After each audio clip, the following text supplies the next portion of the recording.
Hey friends, Steve Lummer with Outdoor Nations Network and TrailheadTacos.com. Just want to say thanks for joining us on this video and a little bit of a storytelling segment of past, present, future for Outdoor Nations Network and for Brenda and I as well in what God has for our next, where we've been, and how God has used certain scenarios to shape our life.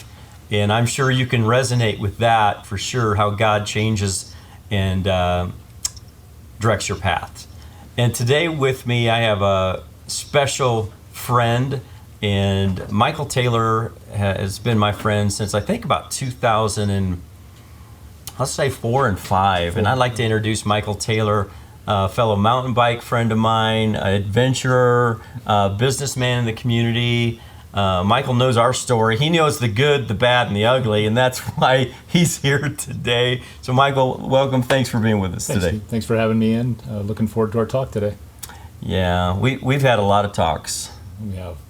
In different scenarios. So let's just kind of start, if you wouldn't mind. Where did we? So we met working on the Assemblies of God Church. I'm an architect, and we were doing some work for you and working with the Planning and Zoning Commission and finding out all the ins and outs of doing things that churches don't normally have to deal with. Yeah, that was crazy. Yeah.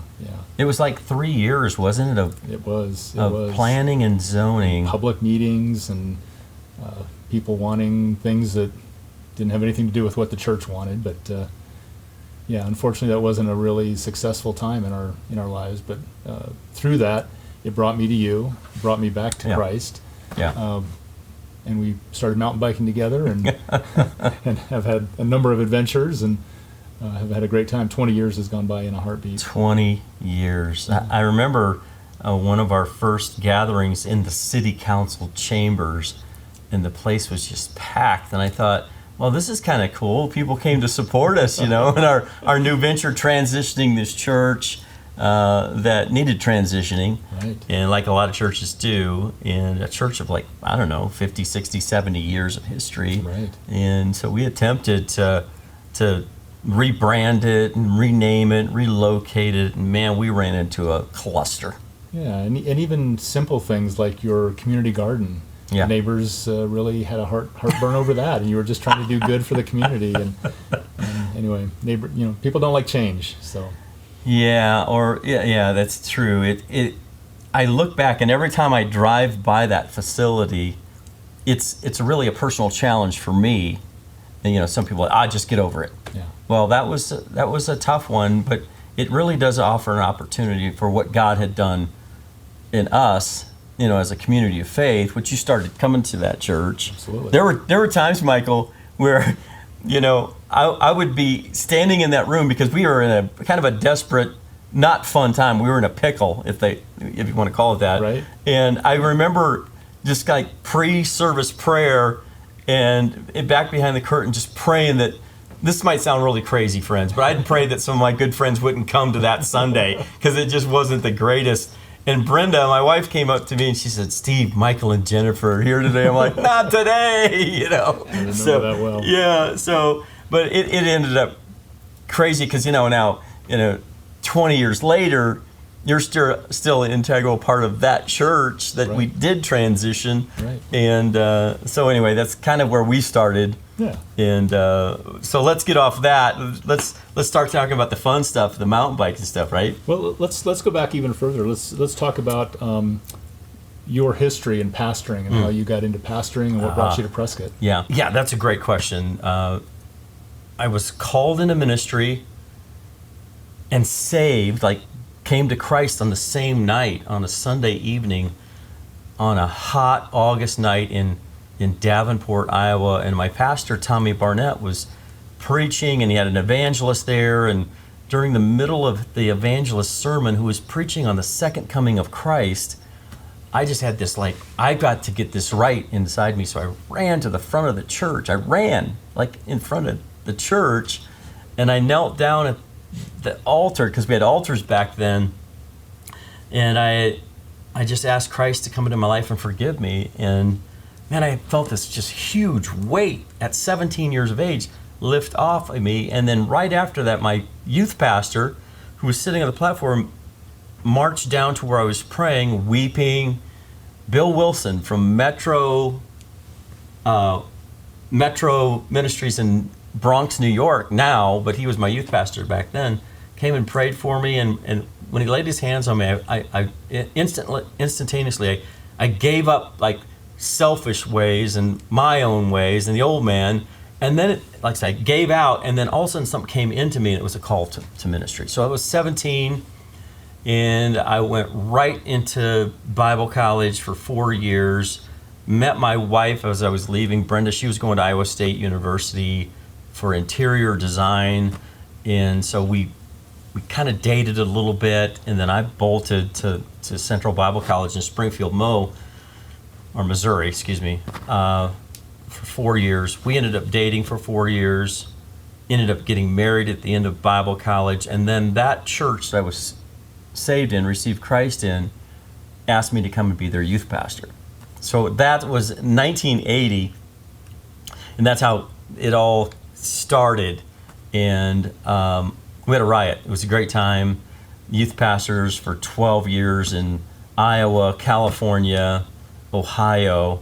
And then I had sensed a calling or a stirring or direction to be a church planter.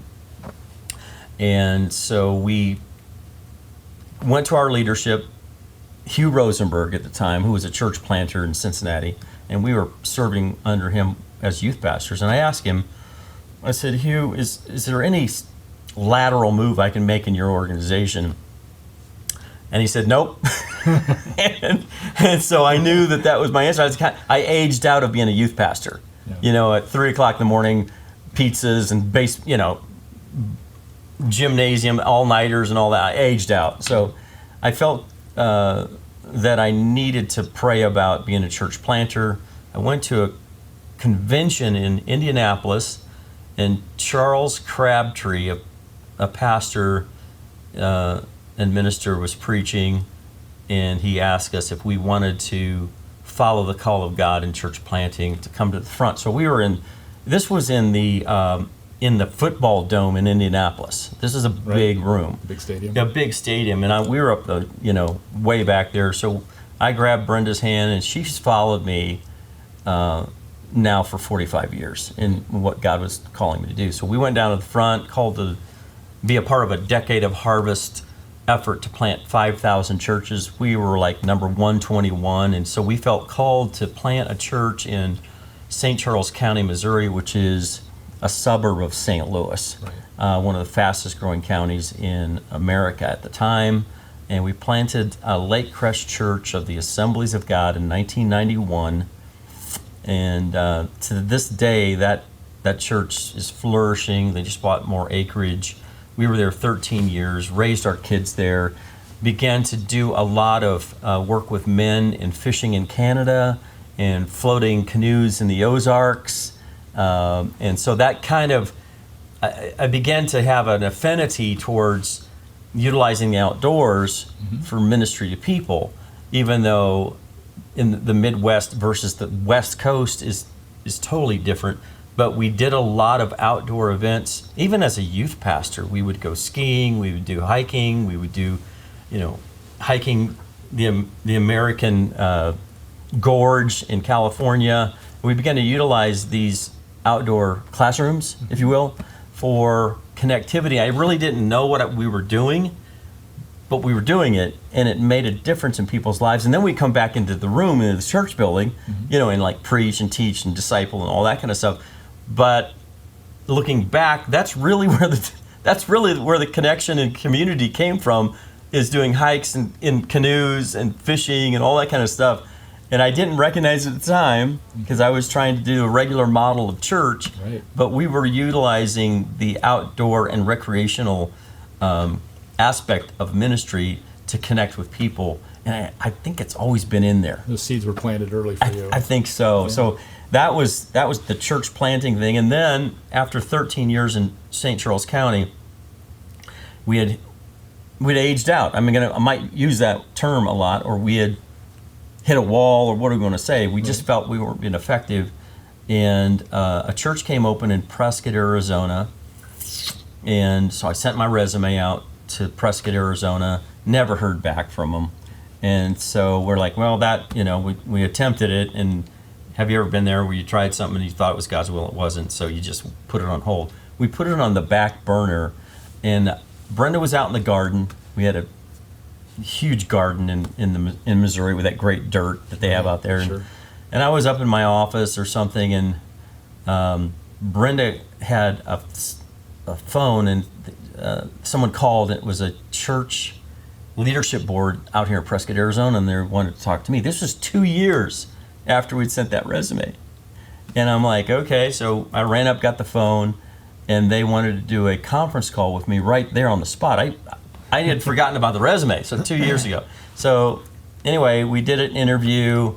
After that interview, they're like, we want to have an in-person interview, so they flew us out. And long story short, God moved us to Prescott, Arizona.